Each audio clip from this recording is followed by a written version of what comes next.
Seorang remaja lelaki berusia 13 tahun kini berada dalam keadaan koma selepas mengalami kecederaan melecur hampir 60% badan dalam kemalangan jalan raya yang membabitkan seorang peserta program RSX Members di Kuala Terengganu pada Jumaat lalu.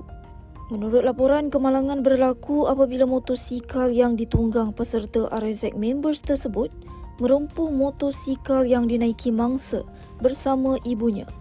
Pelanggaran itu menyebabkan kebocoran minyak sebelum motosikal terbabit terbakar mengakibatkan mangsa mengalami kecederaan melecur yang serius. Mangsa kini dirawat di unit rawatan rapi ICU dan doktor meletakkannya dalam koma akibat rawatan bagi memudahkan prosedur pembersihan serta rawatan luka melecur. Pasukan perubatan turut memantau keadaannya dengan rapi berikutan risiko jangkitan yang tinggi serta keperluan mendapatkan tisu bagi menutup kawasan kulit yang terbakar.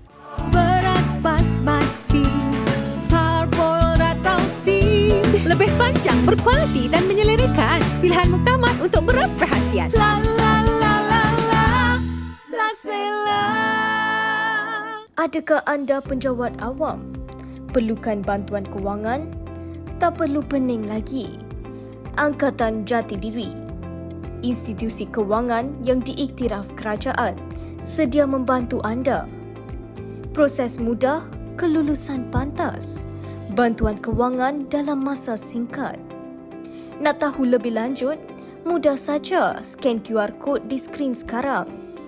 Tertakluk kepada terma dan syarat.